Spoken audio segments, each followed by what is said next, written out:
2-minute introduction. We do have a timekeeper out there somewhere. Where's my timekeeper? Very good. There you go. Hi, my name is Kenna Seiler, and I am a Republican woman. I have been a member of this club. I joined, I think, in 2015, back when Elizabeth Harrell was president. And wow, Crystal, Holly, Elizabeth, what an amazing job you guys have done growing this club. I'm an appellate lawyer running for an appellate bench. So I'm going to have a little bit of audience participation here. How many lawyers are there in the state of Texas? Anybody know the answer? You know what? That's what everybody tells me every single time. I think I'm getting out of the camera. So the answer is 109,000 lawyers licensed by the state of Texas. I know. Of that, only 406 are board certified in civil appellate law. You know what? I'm one of them. And so this is not a trial court. This is an appellate court. I've handled almost 170 appeals. And you might say, gosh, you've been a lawyer for 30 years and you've only handled 170 appeals. Let me tell you a little bit about the appellate court. Nobody's going to be called to jury duty in the appellate court. Appeals can go on literally for years. I am more qualified for this bench than anyone in this race by every single objective measure. But I want to tell you why you should vote for me. In addition to experience, I have a proven conservative track record. I didn't join this club to run for office. I have been a member of TFRW clubs for more than 15 years. I'm well respected by the local judiciary. In fact, I'm regularly appointed by judges here in Montgomery County and other counties when people who are disabled or elderly are in need of protection. I'm appointed because they know about my legal skill. I've been practicing here in Montgomery County for more, out of time? That was wonderful anyway. Thank you very much. All right, Kent, come on up and let's see if you can stay within the limit. Hello, my name is Kent Chambers. I'm an attorney. More importantly, I'm a husband. My wife back there is Marisa. We've been married 38 years. We have 4 daughters, 10 grandchildren, and we live in Willis. I have been a practicing attorney for 35 years. I am board certified in personal injury trial law. Only 1% of the lawyers in the state of Texas are board certified in personal injury trial law. I'm one of them. Someone else who's one of them is Hollis Horton, Justice Hollis Horton, who is retiring from the bench and creating the position that we're running for. He is not board certified in appellate law. He's board certified in civil trial law and personal injury trial law. What that means is I'm client focused. I've always been client focused. I represent people from the beginning of their case to the end of their case. And when I took the board certification exam, I had to know personal injury cases, all kinds of personal injury cases. There's 29 topics on the test. All kinds of that, all those topics from beginning to end, including appeals. I've tried about 150 cases. I've handled numerous appeals. I have breadth of experience across the state. I've tried cases in 32 counties. I've handled appeals in 9 out of the 14. We have 14 appellate districts in Texas. I've handled appeals in 9 of them. So I am qualified. I'm extremely conservative, pro-life, pro-family, pro-First Amendment, pro-Second Amendment, check all the boxes. The reason I'm running is because I'm not happy with the direction that the country has taken a turn, and I feel called to serve where I have gifts and abilities. It says, since we have different gifts, according to the grace that has been given us, let us use them. And that's what I'm trying to do. Thank you very much.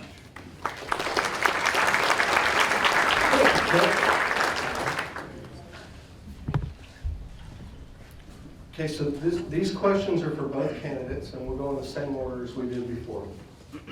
All right, candidates, please share your judicial philosophy and approach to interpreting the law. How do you believe your perspective will contribute to a fair and impartial legal system?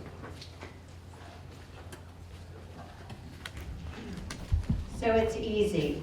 We have to look at the words that the legislature has used. So for example, if we are interpreting a statute, we have to look to see what are the words that the legislature used.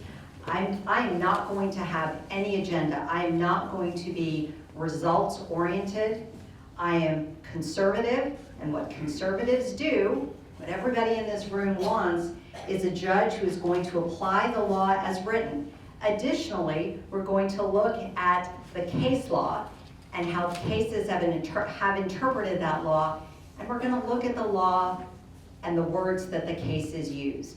We're not going to add words, we're not going to take away words. This is how I have been writing my appeals, how I have been handling my cases for the last 30 years. I'm well respected in this regard, and I think that will continue while I'm on the bench. Thank you. Ken, I'm going to go ahead and repeat the question for you. Candidates, please share your judicial philosophy and approach to interpreting the law. How do you believe this perspective will contribute to a fair and impartial legal system? Thank you. So I am a textualist, which means that I focus on the words that are used. I believe that we have gotten far afield from the Constitution in this country, and we have elected officials and appointed officials that are exceeding their authority. The authority of a judge is to apply the written words of the law to the established facts of the case, and that is exactly what I intend to do. The textualist slant that I have, it differs from originalist. How many of y'all have ever heard the phrase wall of separation between church and state? That's not in the Constitution. That's in a letter that Jefferson wrote to the Danbury Baptist Church. The problem is when judges look outside the words that are actually used in the Constitution or in the statutes that are passed, and they start bringing in all these other sources and trying to pretend that those are law. They're not law, and they won't be law to me. Thank you.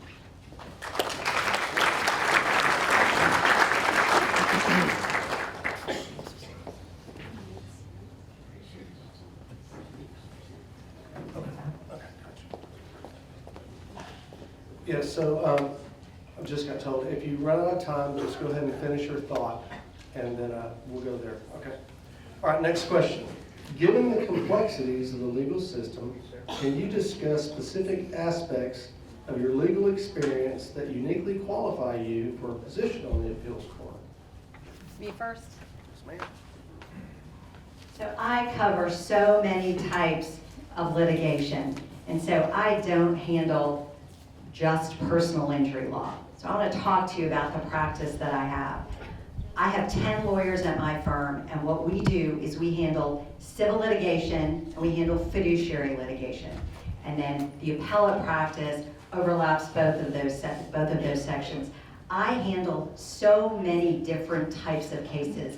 If you look at the cases that I have had in the Court of Appeals and up to the Texas Supreme Court, there is a wide variety of cases. I have handled cases in the Supreme Court regarding anti-SLAPP laws, which really impact your First Amendment rights. I have handled premises liability cases. I have handled homeowners association cases. Again, I don't think I'm representing the homeowners associations. I'm representing the individuals against the homeowners associations. But I am the only candidate in this race that has handled the types and the varieties of cases, both at the trial level of more than 150 trials and on the appellate level of almost 170 appeals.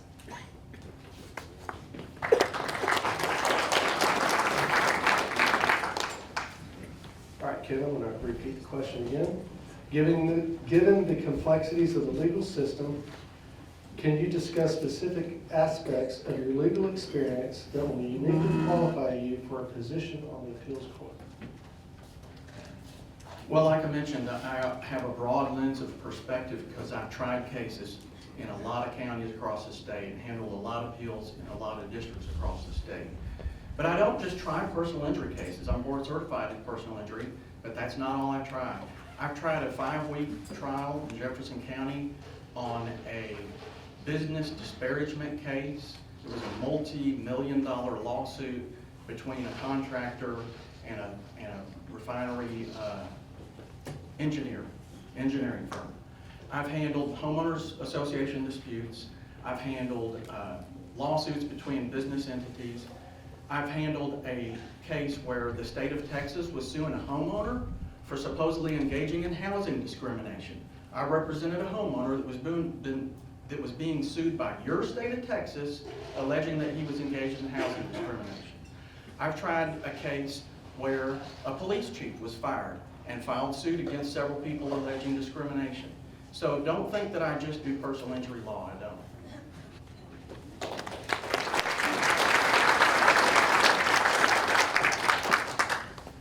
All right, we move to the third question. The appeals court handles a significant caseload. How do you plan to manage this caseload efficiently while ensuring that each case receives the attention it deserves?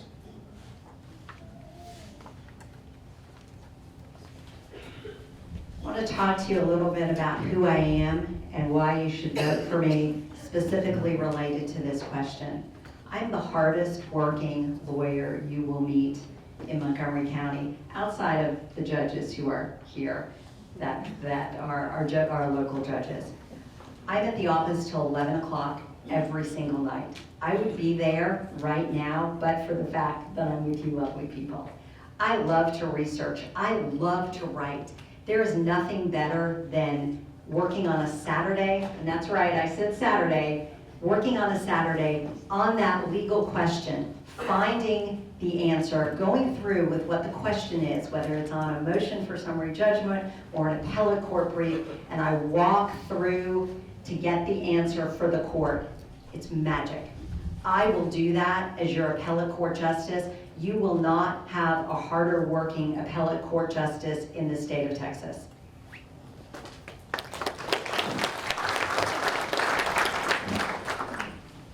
All right, Kent. The appeals court handles a significant caseload. How do you plan to manage this caseload efficiently while ensuring that each case receives the attention it deserves? Well, one thing that I've learned to do over almost 35 years of practice in law is work efficiently. I bill by the hour. My clients do not like to be overcharged. I don't overcharge them. I work very efficiently. If something takes me a short amount of time, that's what I bill for it. And let me tell you, you have to work quickly when your bills are being graded by people like insurance companies that send me cases.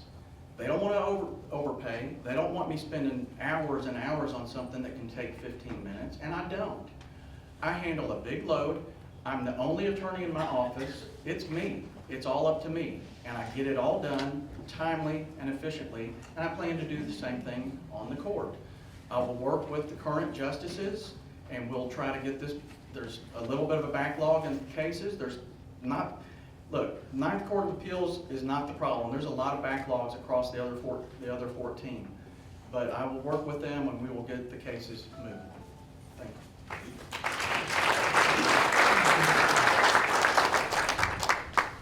All right, folks, this will be the final question for this, and then we'll move to closing statements. In a rapidly evolving legal landscape, how do you envision fostering legal innovation within the appeals court? So I would do it the same way as in my law practice. I have a law practice of about 500 active cases, and we are always innovating the way we are, working through discovery, working through e-discovery. We've got a brand new case management program effective today, fingers crossed that it's going to be working. You know, one of the big issues is AI and how that is going to be impacting our law practice and certainly our judicial, how appeals are handled, how cases are handled. And so I will continue to be on the forefront of technology and making the work of the appellate court justices so much more efficient. Back in the day when I was a young lawyer, we had paper records that you used to have to check out from the Court of Appeals. No more. It is all online. Things are downloaded. Judges can review records. They can review the briefs that are filed from anywhere. Thanks so much.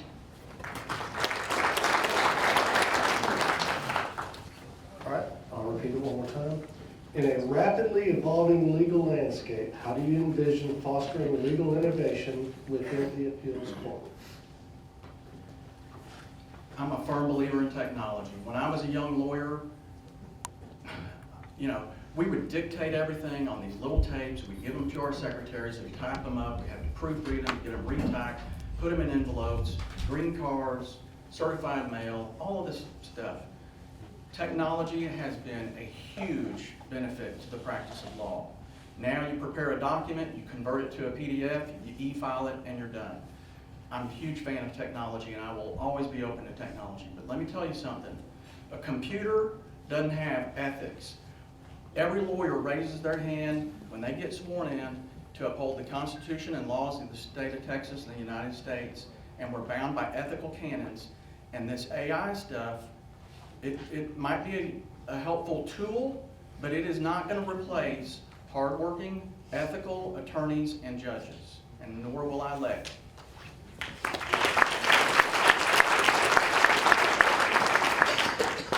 Okay, this moves us to closing statements. So you're going to have 2 minutes each to do your closing statement, and let's go.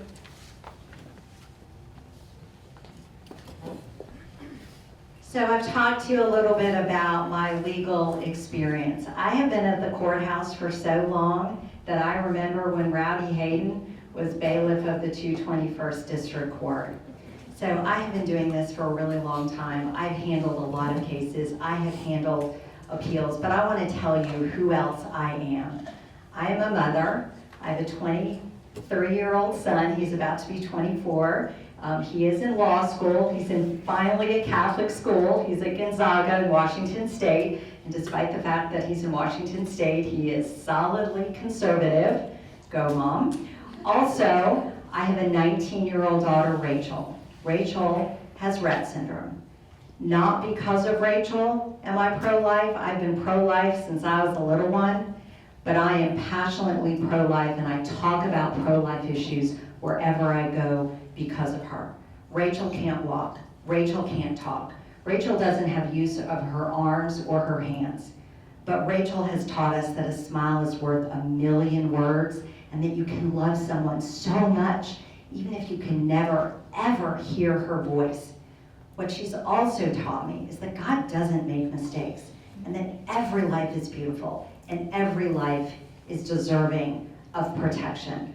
And I can promise you, if elected, I will passionately protect the right to life, as well as all of our other constitutional rights and liberties. My name is Kenna Seiler, and I'm asking for your vote. Thank you.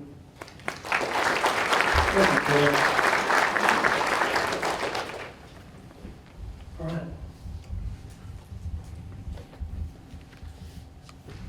Okay, so I touched on this briefly during my opening, but they were holding up 30 seconds, and so I knew I was running out of time. I firmly believe in the things that are listed in the Declaration of Independence and the Constitution. I believe that God gave each of us certain inalienable rights, and governments are created to enforce those rights. And we put people in positions that have specific responsibilities and that have specific authority. And what we're having in our country is government entities run amok, agencies run amok, and you hear on the TV all the time, well, we need an independent judiciary. And I'm here to tell you, no, we need a judiciary that's dependent on the United States Constitution, the Texas Constitution, and the laws that are enacted. And we need to get back to constitutional government if this country's going to make it. So the reason I'm running is because I'm sitting at home watching Fox News, getting aggravated, and I'm going, what can one person do? I feel overwhelmed. And then I thought, well, what is this one person doing? And I had to really look at the mirror and think, well, what could I do? And so I'm reading the Bible. It talks in Romans 12 about using your gifts that are given to you. It talks about do not be overcome with evil, but overcome evil with good. And then the very next verse in chapter 13, verse 1, submit to earthly authorities, because there is no authority on earth except that which is established by God. And those verses just kind of spoke to me and said, look, you've got gifts, you've got talents, you've got abilities that I gave you. Don't bury them in the dirt like the servant that was not the good and faithful servant. Use them. And we need good people in positions at every level of government if we're going to turn this country around so that we can overcome evil with good. I'm Kent Chambers. I'm asking for your vote. Thank you.